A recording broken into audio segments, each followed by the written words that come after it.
and did kill her lover.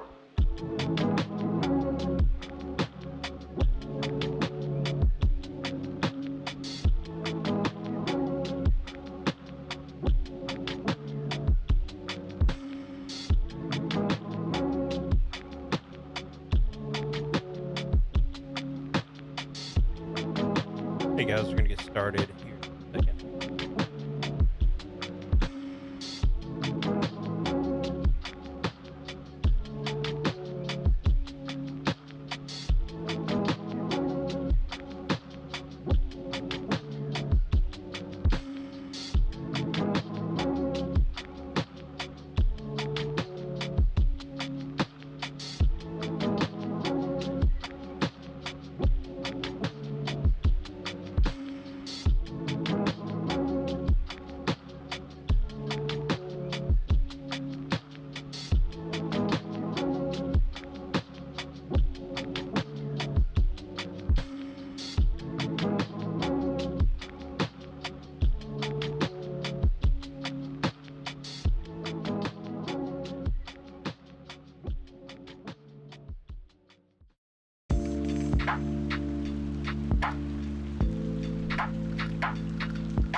Hey guys, hope you're doing all right today.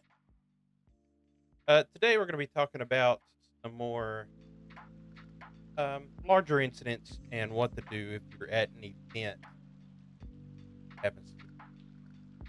So, with today's climate, things have been going on with a lot of mass casualty incidents or things happening at events, workplaces, churches, schools, and that's a big thing that unfortunately today has become a reality that a lot of 911 operators and responders have to deal with and figure out how to respond to and respond to appropriately.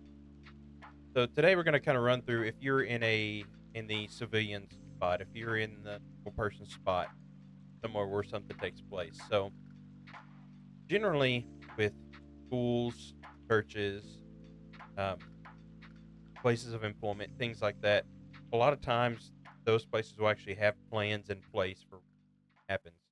And the main thing I wanted to hit on today is what if you're in a place where they don't really have a whole lot of plans? So, generally, something that goes on in the background of an everyday event, whether that's a sporting event, whether that's a fair, whether it's something that's planned out, even at your local, like think like even Anime Con, Comic Con, anything like that. There's going to be a standard operating procedure and like SOPs and B plans. They're going to go into the first responders work. We're going to have plans for when down. At least they should. Most agencies, most fire marshals, departments, fire departments, whoever's will have some type of plan in place for different scenarios that may occur during that event. Now, it's easy for first responders to place it because very low likelihood of something happening that sometimes they don't think about it until it's too late. So they'll have a general plan lined out as to uh, which areas to control, how they're going to respond to that incident, depending on the area it's in. But as far as putting information out to civilians, they're not going to have that much information. Like I said, places of work, and churches, and all of that will have sometimes plans put in place as a community as to how they're going to respond if something happens. Of course, your general like hide, lock, take. So hide your things in your vehicle. It's kind of like the vehicle thing in parking lots. Hide your things. Take what you definitely don't want to lose, but you and lock your car.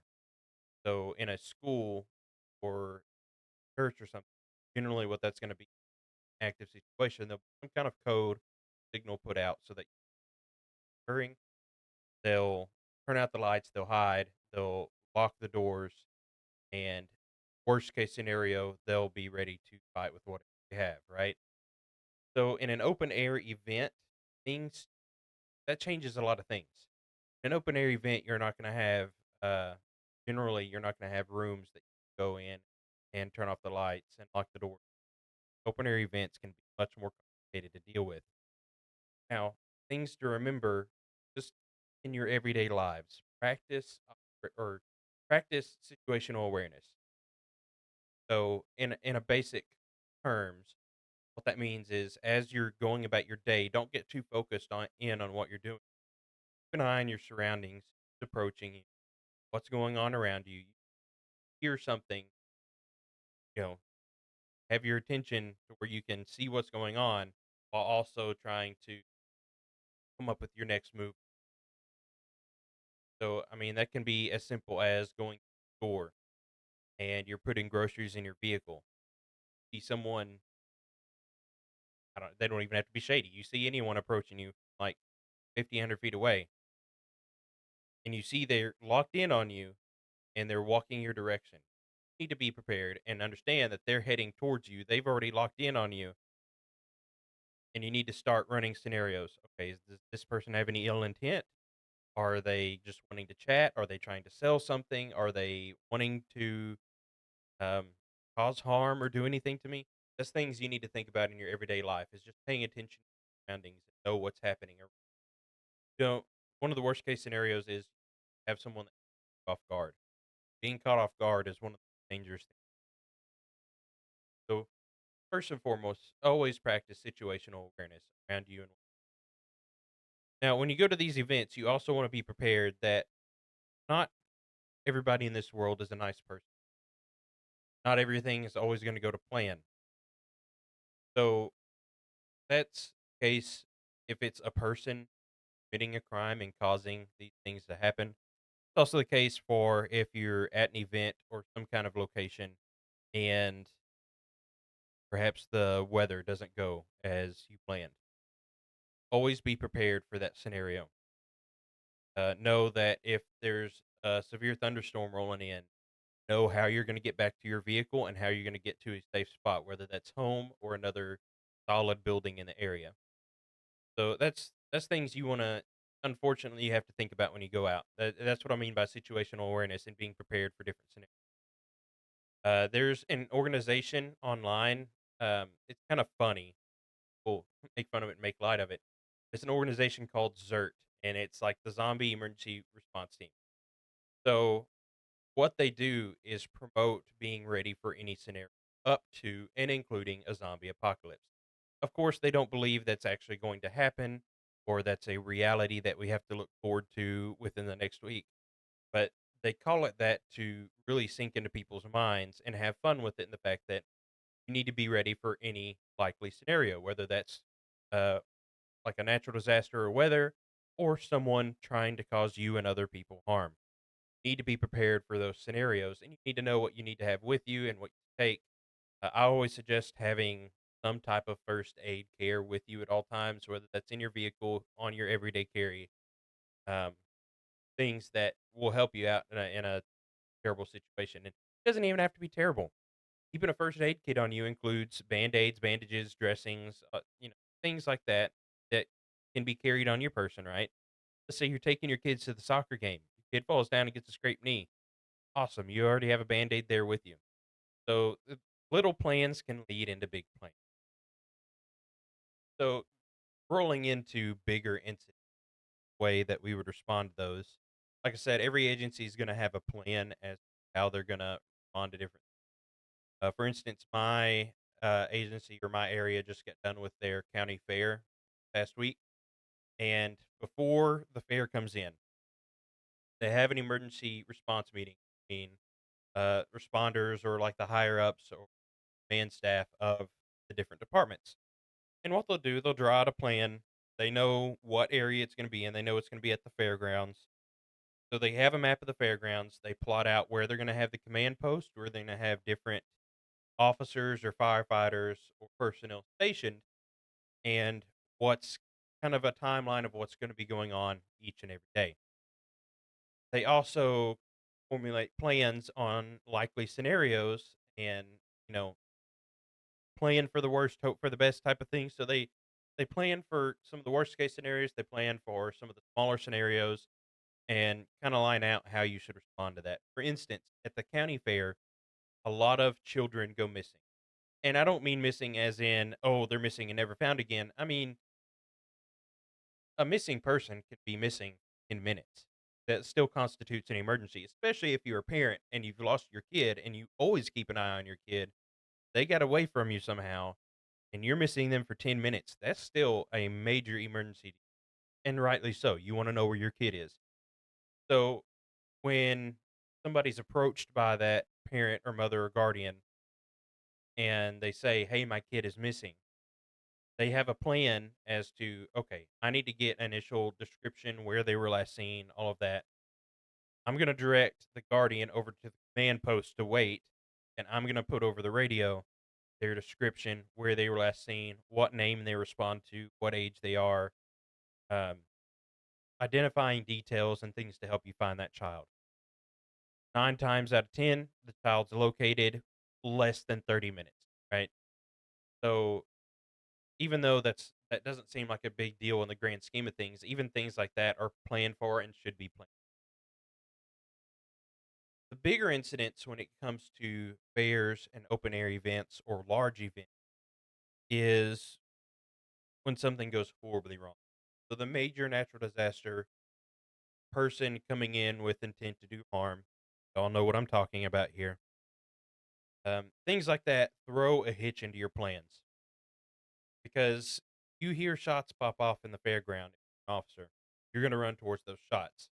Now, firefighters and other responders need to know how to extricate people from the situation. You need to know where the shots are coming from and the nearest exit to get people out. In an open air event, like I said, you can't lock yourself in a room and be prepared to fight. You've got to extricate yourself from that. So if you yourself are caught in a situation like that, you're not one of the responders on scene. The best thing you can do is keep your so horrible, and I hate that I have to say this. Keep keep your body and you're basically you are a target. So keep your target small and extricate yourself from the situation using as much cover as possible. Also, what you need to keep in mind, depending on the size of the event, you could have thousands of other people doing the same thing. It's hard to be a human being in some of these situations. There's been a lot of situations, whether it's fires, people doing harm, things like that, where people have been trampled and um, either been severely injured or killed from being trampled or trapped in a situation because everybody's trying to flee at the same. Try and keep that in mind when you're trying to extricate yourself out of there too. Number one, you want to make sure that you're not harming anyone else. Two, you also want to make sure that you're not putting yourself in a position to be harmed. So putting yourself up against that door and having 1,000 people behind you is not going to be a good situation for you. Your eyes open.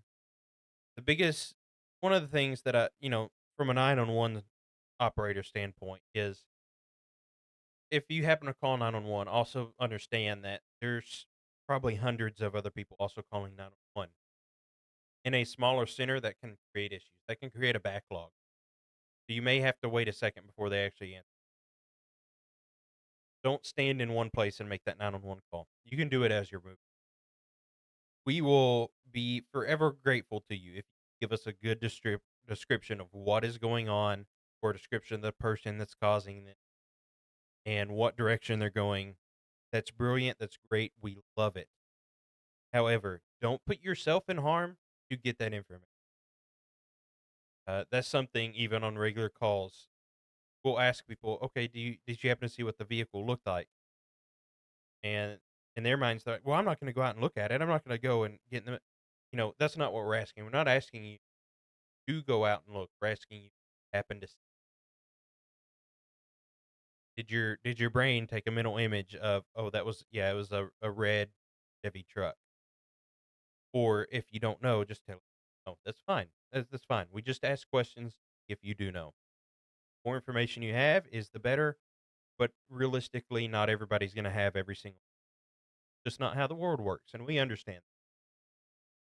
So the biggest thing is keeping yourself safe in this. Um, Good practice when you go to these events. Um, Definitely look up the location, know where you're going, know the layout of it, know where different things are going to be.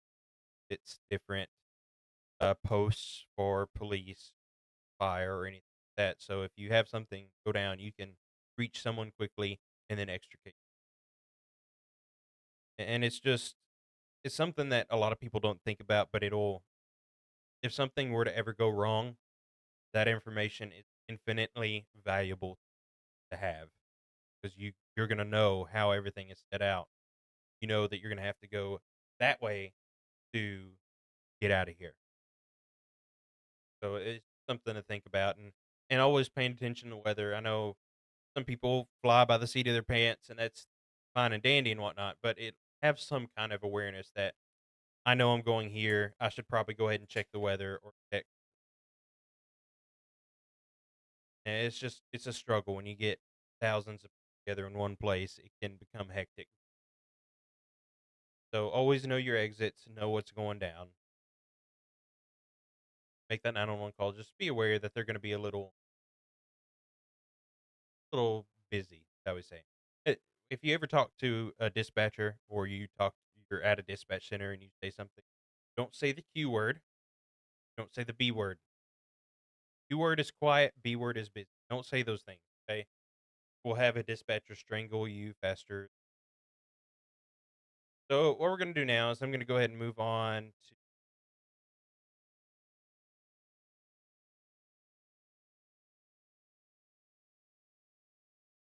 what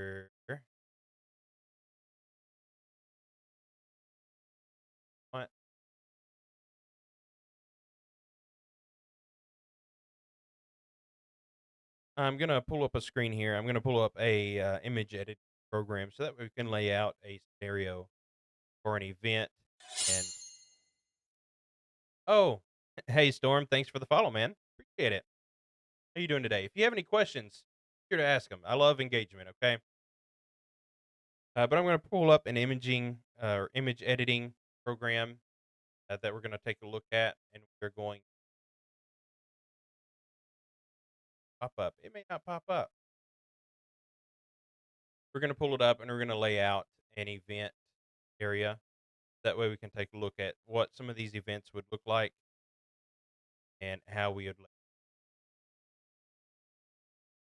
So, bear with me. I am going to try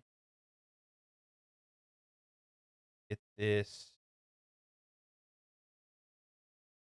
capture put in.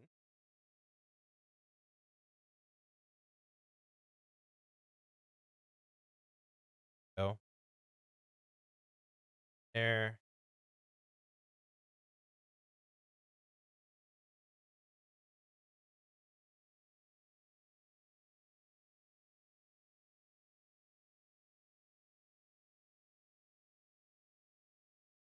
A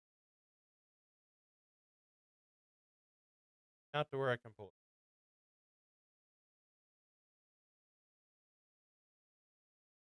Of course, technical issues. They're always going to happen.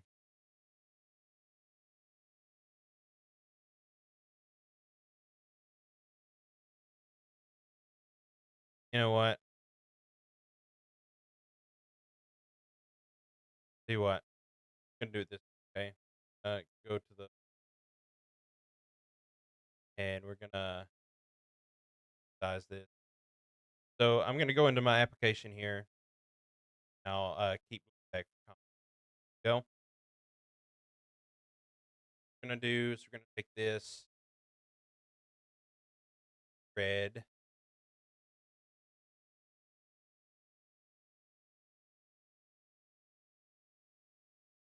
We're gonna do with this is we're gonna say this is uh the fair. Okay, drawing. So the entrance to the fair. Here's the main road along front of the fair. Have a back road back of the fair. Gonna be the places. Um, parking, make a parking lot up here. We're going to be parking on the other side of this road here. So you're going to have people crossing the road and whatnot. So that's something to think about as you're making a pre-action or a pre-plan for an event. And as we come into the fair, we're going to have gates. We're going to have gate one, gate two, three, and four here. These will be our gates to the fair around the fair area here.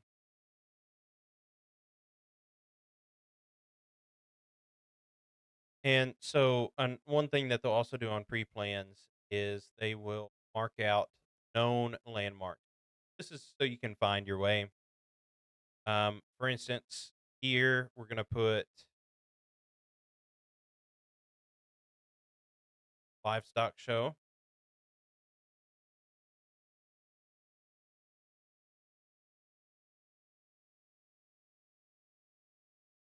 Here we're going to do livestock.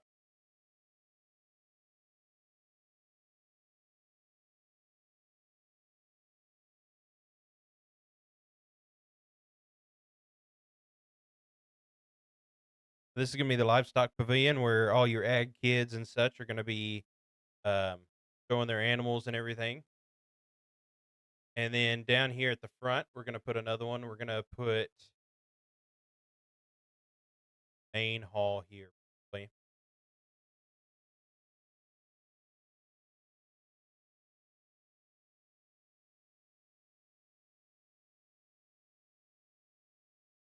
Of course, as the would, you would expect me to have issues, right?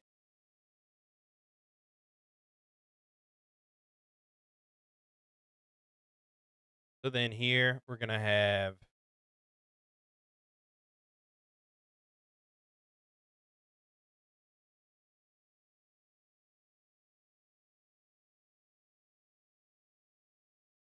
what is happening to me. Main hall. We're going to have the main hall there.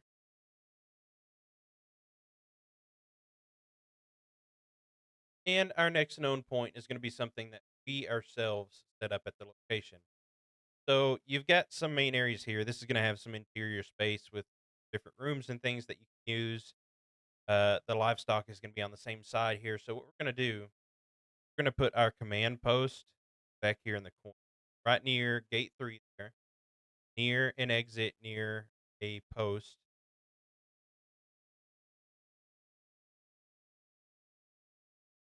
That real quick.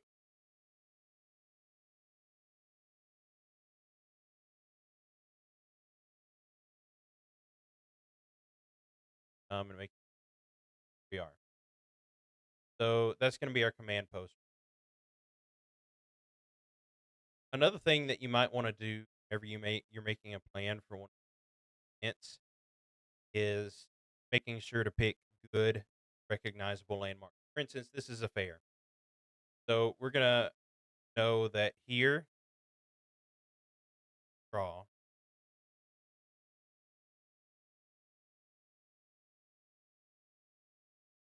So here,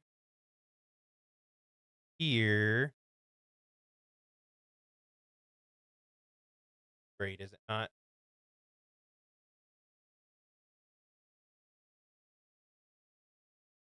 Here gonna be our Ferris wheel, right? So that's gonna be a big recognizable landmark at a grounds most of the time. You know where the Ferris wheel is. And let's say over here are vendor booths, B for vendor.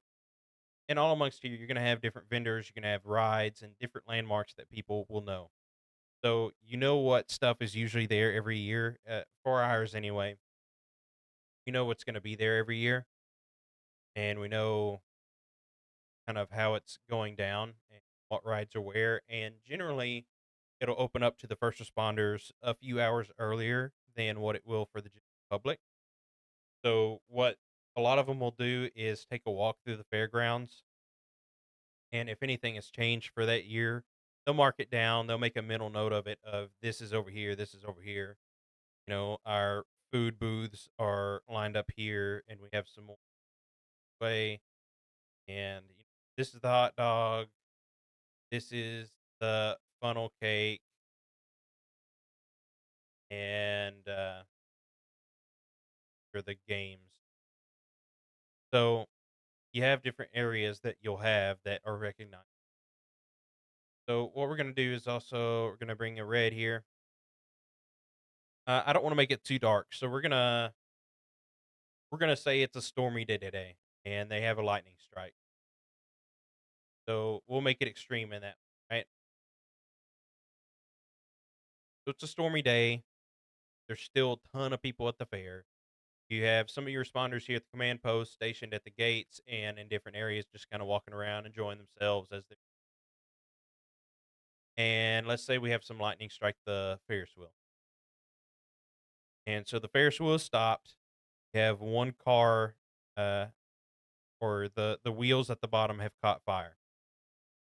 So what's probably going to happen first is all the people on the Ferris wheel are absolutely going to panic. If they're not injured, they're absolutely going to panic. They're going to freak out. People on the ground are going to freak. So instantly, as a responder, you're going to hear some of that motion going on, and you're going to understand that something's going on in that area.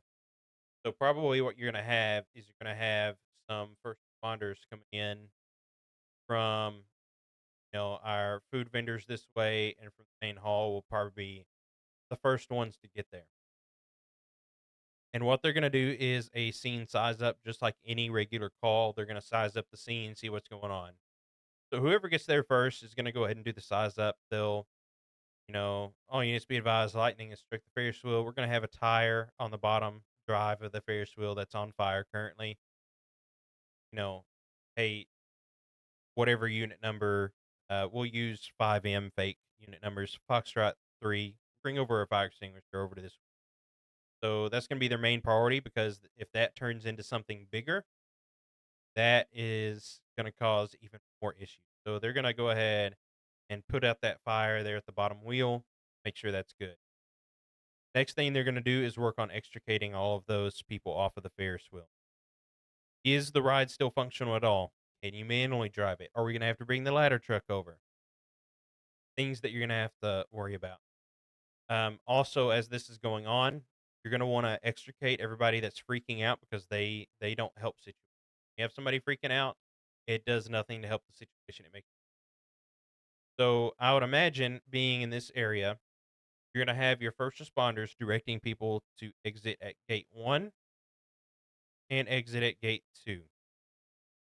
If they're not exited, and at this point, it's probably safer for people to exit. So, suggest people to go indoors into the livestock pavilion in the main hall.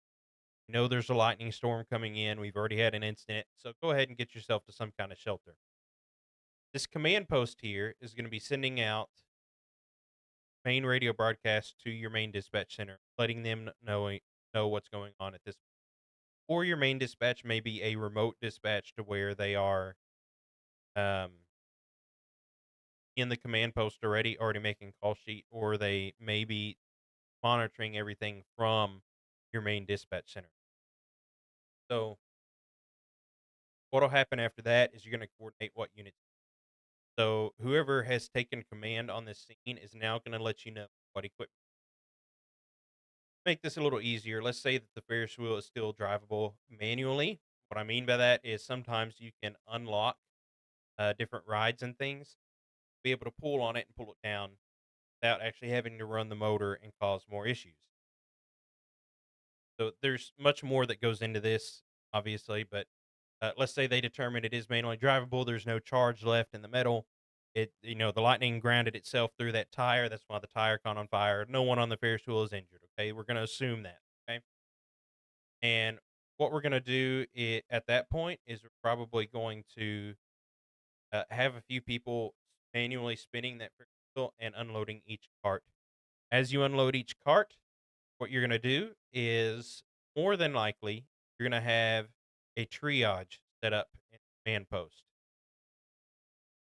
So you're going to take these people coming off of the ride here, send them to the command post to get medically cleared if they're ambulatory and able to do so. If it's something where you know you have injuries, you may set up your triage right next to the Ferris wheel. And all that consists of is a couple of medics, maybe a cot, maybe one of the Gator type vehicles or side by side vehicles with cot on it to um, take a look over patients, see what kind of injuries they have, and if they need any treatment. So you may set up a triage closer if you know you have people that are probably. If everybody's ambulatory, nobody's really complaining of anything. Still send them to the command post. They'll get medically cleared and probably sent out of gate 3 here to collect their vehicles. Otherwise, they'll least however they need. But that's things like that go into several. That's why things can upscale and complicated really quickly because yes, that's a major thing, lightning strike on a Ferris wheel. But even the smallest things like a missing child can turn into pandemonium. Let's say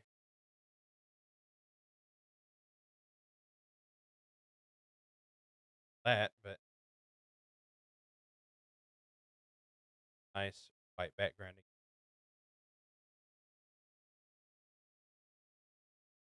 Nice.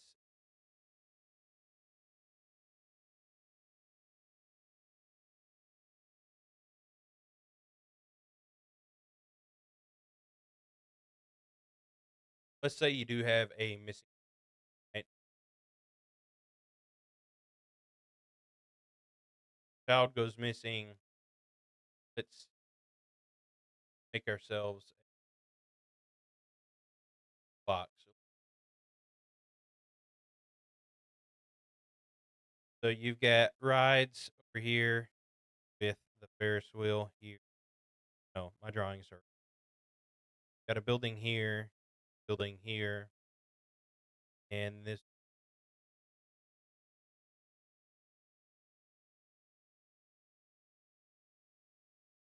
Let's say you have a child that gets off of one of these rides, and you know which ride it is, but there's the epicenter.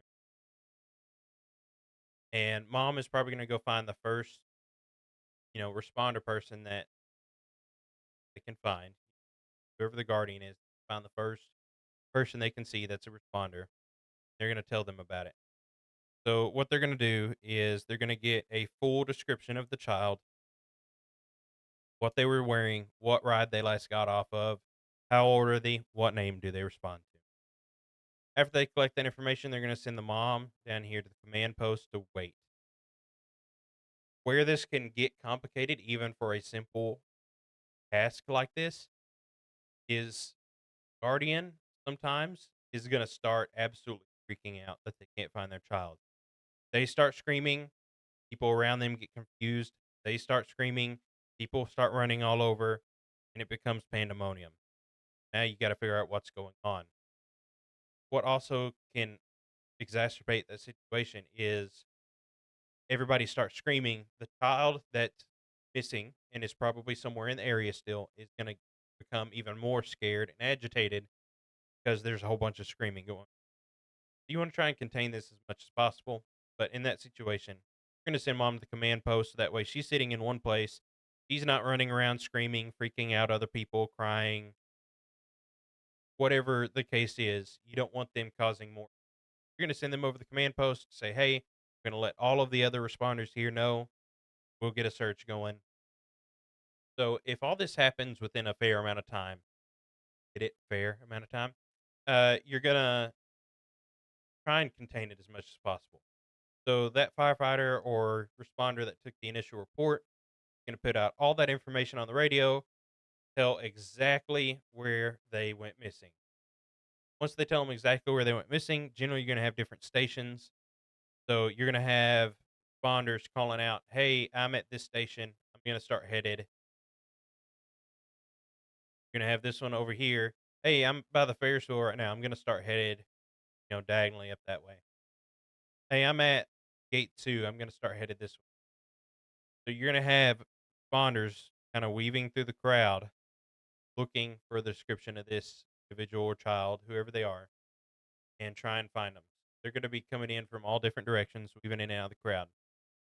Whenever you find that child, say they're found here, this responder at the Ferris wheel is headed this way, looks over to their left and realizes, oh, that's them right there.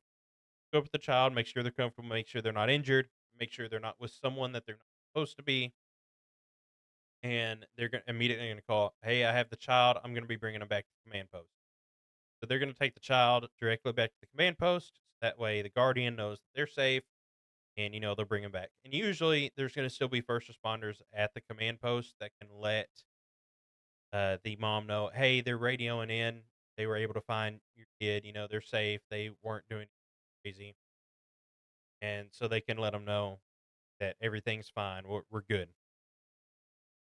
So big events like that, again, biggest thing is to stay calm, extricate yourself from a dangerous situation, and know what to do if something happens that's not the plan. So, for instance, your child goes missing, you're going to find that first responder. Lightning strikes the Ferris wheel. Get away from the Ferris wheel. Get away from any tall objects that could have another strike. If you're not directly involved with it, it's best to stay away from the area. Let the first responders do what they're there to do instead of getting in their way, filming, whatever the case is. That's one of the biggest things today that key incidents like this online now because readily available. It's posted within 2 to 5 minutes after something happens. Is people sitting there filming? I don't expect every single person to jump in and help. They don't have that expertise. That's fine. You don't have to jump in and help. You don't have to sit there and film it either. If you're going to sit there and film it, you need to be doing something. You need to extricate yourself or you need to help. Those are the two options, right? You don't need to sit there and film somebody's worst day of their life. I get sometimes things are better to be evidence and whatnot.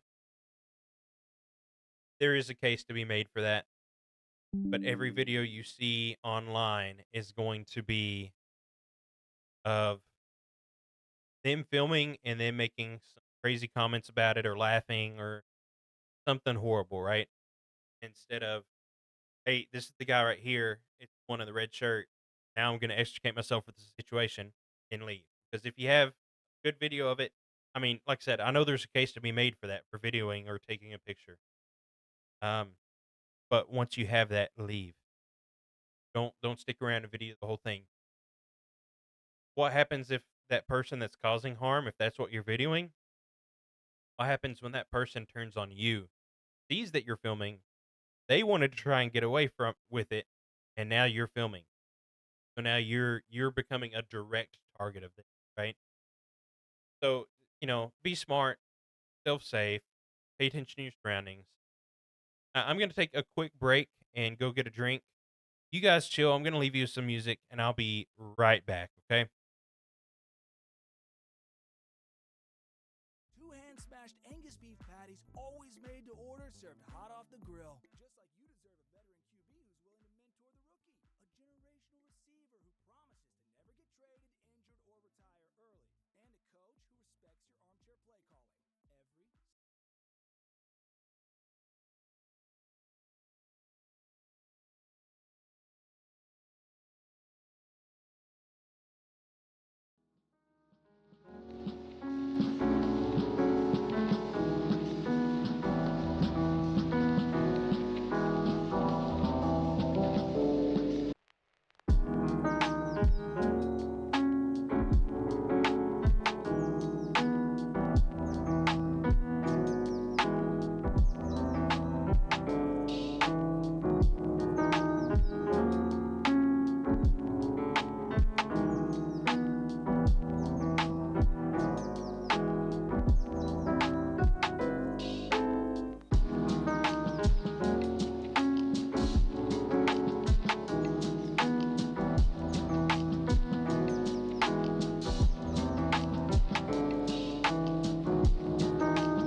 Okay, I'm back. I'm back. I'm back. Sorry about that, guys. Got a little parched there for a second. Had to get Had to get a drink. So, with that said, again, just make sure you're paying attention to your surroundings and always keeping an eye out. Always go to your first responders and see if you can get help from them. I understand with the climate of today, things can be iffy for certain responders and things. Just remember, not every agency and not every person is the same. We're all individuals. We're all different in crazy ways. And just understand that everybody's different. Because you've had a bad experience in the past doesn't mean you're going to have another bad one. Sometimes it does. You know, I would rather you roll your dice on if you're going to have someone nice or rude than to not get help.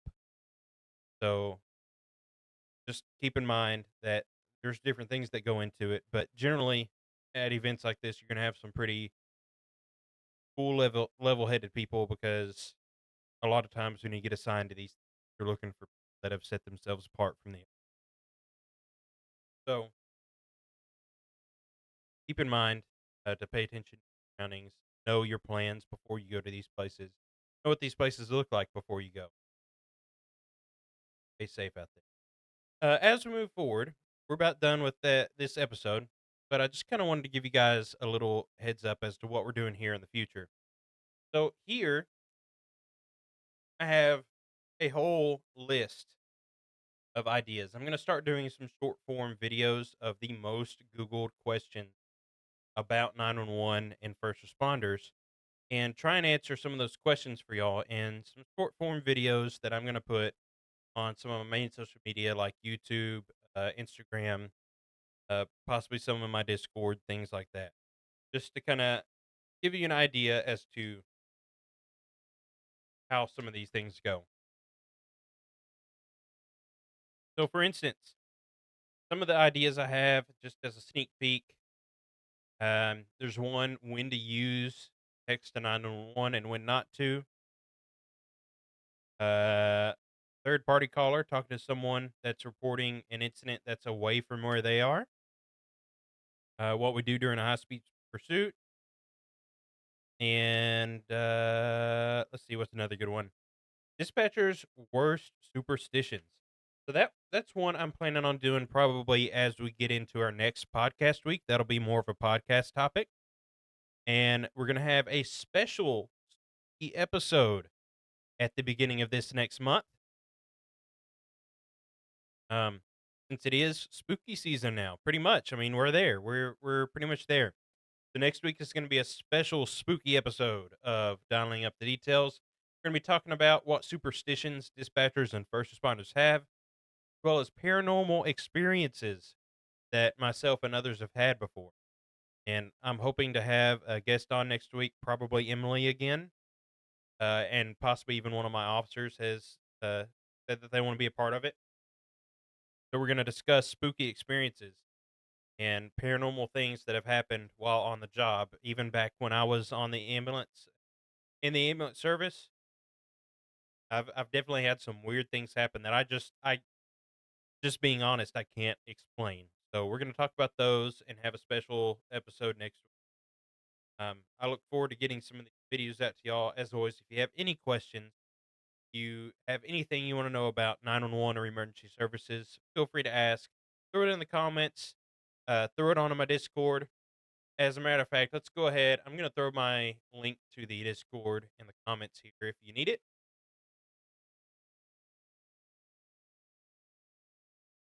And we're going to get a link that doesn't expire. So if you're watching this after the fact, um,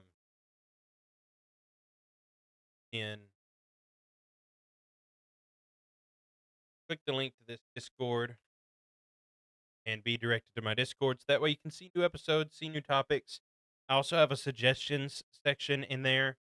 That way you can make suggestions, ask different questions, tell me the things that you want to know, you want to hear. Moving forward, I'm also going to try and play some games with some of my coworkers. For instance, Emily and I both love Schedule One, and so we're going to try and play that together. Make a little drug empire for our dispatchers. You know, we got to stay awake, so we got to get all those amphetamines, right? I'm joking. If you're listening to this after the fact on Spotify or YouTube, I'm also going to provide my Discord link in the description of those. That way you can click it, be notified whenever I'm live. I'm working on the bots. We have a community in there of people that I know from work, from outside of work, and we have different sections in there to get to know people. We also have a section for you gamers out there. You know, I love playing games as well. So we have a gaming section if you want to link up with other people, play games. There's a section where you can add that you're looking for a group or that you're a group wanting more people and what kind of game you play and have a description of what you're looking to play for that day, however long you're doing it. But I appreciate y'all joining in. See y'all next time, and hope you look forward to seeing my new videos coming out. Peace.